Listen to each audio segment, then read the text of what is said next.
Hi everybody, it's Miss Susan with Suzette's Puppets, and thanks for joining me for another puppet tutorial. Today's tutorial is really fun. It's basically teaching you how to make a puppet whisper in your ear. This is a really important skill, I should say, that everybody should have if you don't feel comfortable making the puppet talk.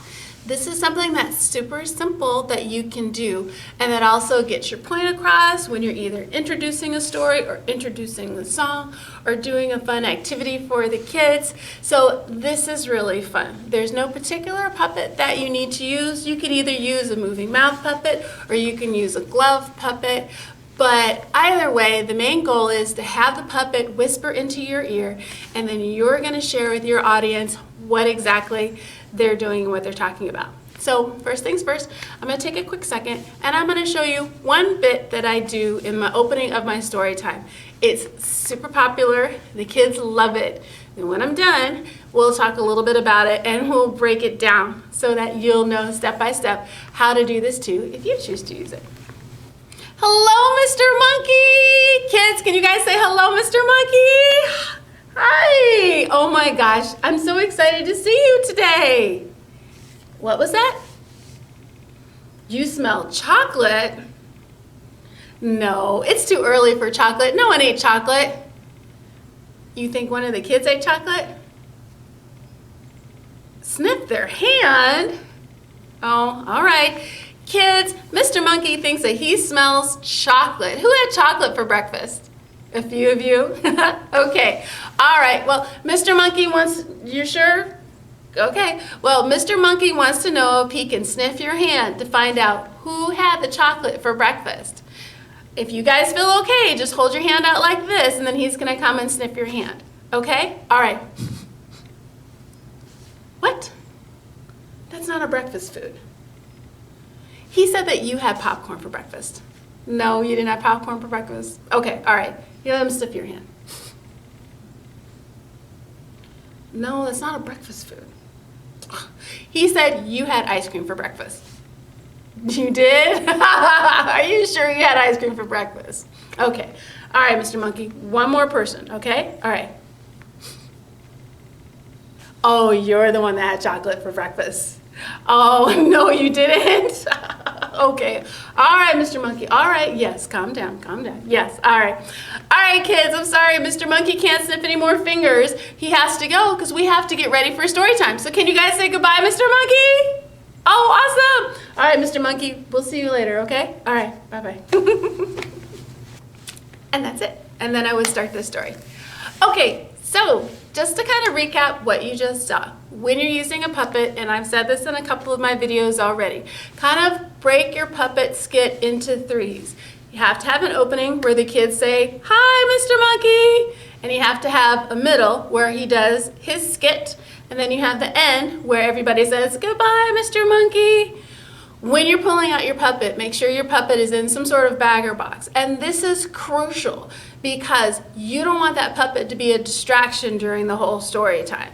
So if once you're done doing your skit, you're able to put it away in your bag or box, you can push it to the side and then start reading your story or singing your song or doing your movement activity, something like that. And then the kids' focus are solely on you and not on the puppet that was just there. Now, this particular puppet that you saw here, this is a Folkmanis puppet. I've been in my library for 10 years and this guy's been here a little bit longer, so I'm not sure if he's still available anymore, but he's just perfect and so lovable and adorable. So sometimes I make my puppets. A lot of times I just use store-bought puppets too. They're a lot of fun. Now, he is a moving mouth puppet. He can talk if I wanted him to, but for him, I don't want him to. I want him to be my whispering monkey. And the kids are totally fine with that. And one of the things that I want you to know when you're making a puppet whisper in your ear, it's just very simple. You just putting his lips close to your ear and you guys are interpreting or sharing what he's saying like I did here. Pretend like you're having conversations with the puppet, but make sure also that the puppet looks at the kids occasionally and you look at the kids occasionally too after your puppet has said something to you. And that's what makes it more believable in front of the kids, that the puppets really having a conversation with you.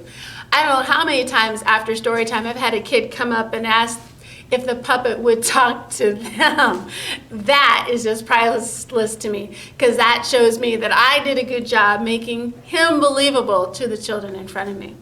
Now, when it comes to puppets, this is what I do. I like to have one puppet do one job. I find that if I have that one puppet do multiple jobs, like hold the book, whisper in my ear, sing a song, sometimes it gets confusing for me.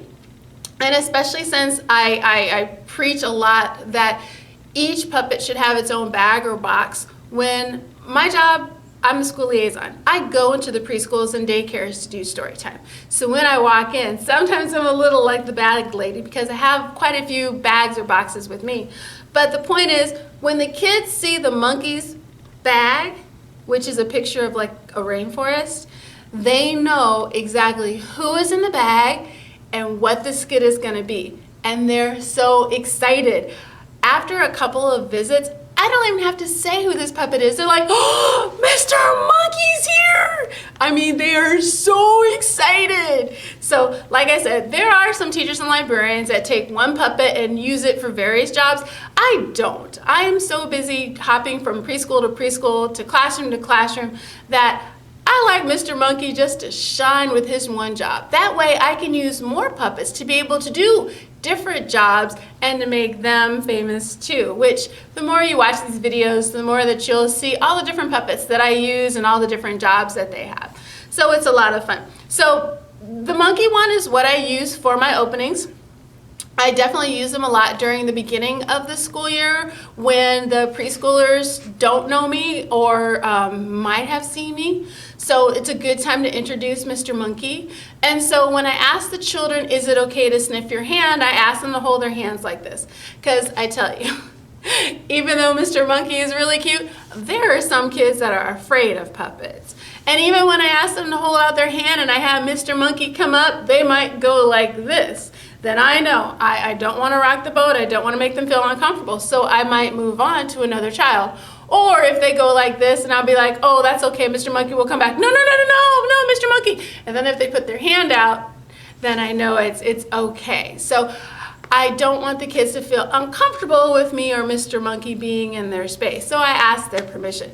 Trust me, after the third child, everybody's raising their hand and wanting a turn to have Mr. Monkey sniff their hand. But I only have 30 minutes to be in a classroom to do my story time, so I can't take all day going to all 25 kids. However, I choose about 3 or 4 kids. I try to pick funny, off the wall kinds of foods. Like if you noticed, I said ice cream and then cookies, and then of course you find the child that has chocolate. You can choose regular items like oatmeal or waffles or things like that, and you actually might find some kids that have that. But sometimes it's funnier to do something that's not a breakfast or a lunch item. So anyway, after we find that out, then we put him away and then we go on with the story. Mr. Monkey is great for the opening because it's basically just a way to kind of get all of the children looking at me, focusing on me, knowing that their teacher's in the room, but Miss Susan is the teacher for the moment. Because as soon as I put them away, usually all eyes are on me, because then they're like, okay, what's next? They've been entertained, they're excited, what's next? And especially if I have more than one bag or box with me, they're like, what other friends do you have? Be like, wait, we have to read, we have to sing a song. So we do some more things. So anyway, this is a lot of fun. Like I said, I've been doing Mr. Monkey for 10 years, and the kids love that little skit that I just shared with you.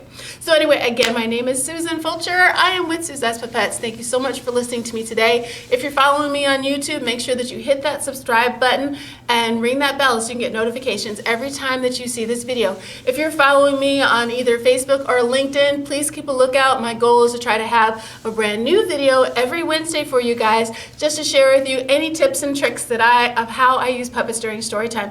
But hey, I'm still a learner too. If you use puppets during your story time too, share with me, let me know. I'm always looking for new ways to be able to use puppets during story time. So share it in the comments, let me know, or just let me know what you're doing or how you feel, or if you've tried the examples that I share with you, please leave a message in the comments. Again, my name is Miss Susan. Thanks again for listening to me today. Have a great day. Bye.